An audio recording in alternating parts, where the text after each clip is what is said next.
నమస్కారం అందరికీ. రేపే వరలక్ష్మి వ్రతం. మనం ఈరోజు ఈ వీడియోలో వరలక్ష్మి వ్రతం ఎందుకు చేయాలి, ఎలా చేయాలి, ఇంకా నైవేద్యాలు ఎన్ని చేయాలి, ఎన్ని రకాలు చేయాలి అన్నీ తెలుసుకుందామండి. వరలక్ష్మి వ్రతం రోజున ఉదయాన్నే లేచి ఇంటిని శుభ్రం చేసి తలస్నానం చేయాలండి. అమ్మవారిని భక్తితో పూజించాలండి. ముందుగా కలశాన్ని ప్రతిష్ఠించి పసుపు, కుంకుమ, పూలతో వరలక్ష్మి అమ్మవారిని అలంకరించాలి. తోరాన్ని కట్టాలి. వ్రత కథ వినాలి. తర్వాత అమ్మవారికి నైవేద్యం సమర్పించి హారతి ఇవ్వాలి. ఈ రోజున భక్తి శ్రద్ధలతో అమ్మవారిని ప్రార్థిస్తే కుటుంబంలో సుఖ సంతోషాలు, ఐశ్వర్యం కలగాలని విశ్వసిస్తారు. ఇప్పుడు అమ్మవారికి ఏమేమి నైవేద్యాలు చేయాలో, సమర్పించాలో మనం ఇప్పుడు తెలుసుకుందాము. రేపు ఎంతో పవిత్రమైన వరలక్ష్మి వ్రతం. ఈరోజు అమ్మవారిని భక్తి శ్రద్ధలతో పూజించడంతో పాటు అమ్మవారికి ఇష్టమైన నైవేద్యాలను తయారు చేసి సమర్పించడం కూడా చాలా ప్రత్యేకమైనది. ఇంట్లో సులభంగా తయారు చేసుకునే నైవేద్యాలు ఏమిటో ఇప్పుడు తెలుసుకుందాము. మొదటగా పాయసం. వరలక్ష్మి వ్రతం రోజు పాయసం నైవేద్యంగా పెట్టడం చాలా ఇళ్లల్లో ఆనవాయితీగా ఉంటుంది.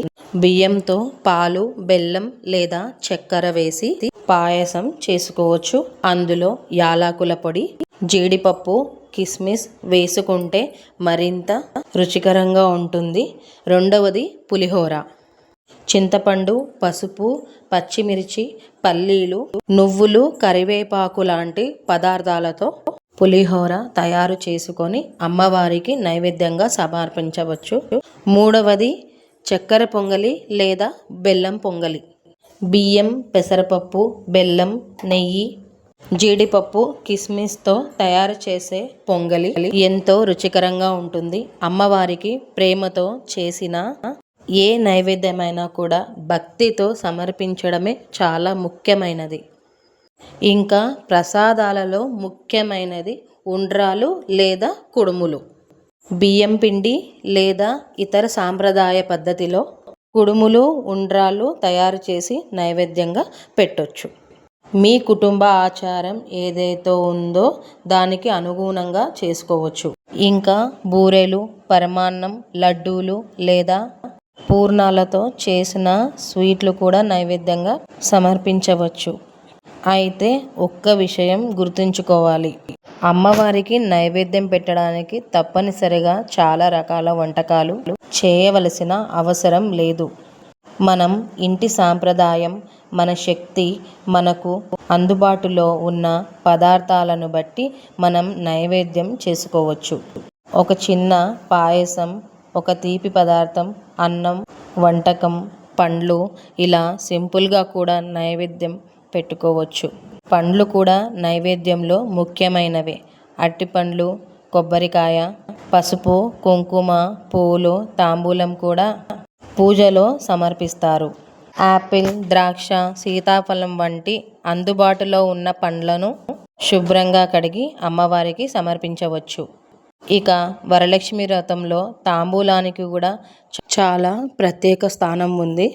ఒక్క పాన ఆకులు, పసుపు, కుంకుమ, పూలు, పండ్లు వంటి వాటిని భక్తితో సమర్పించవచ్చు.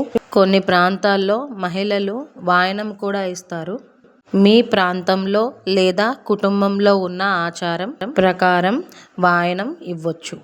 అమ్మవారికి నైవేద్యం పెట్టేటప్పుడు ముఖ్యంగా గుర్తుంచుకోవాల్సింది ఒకటే.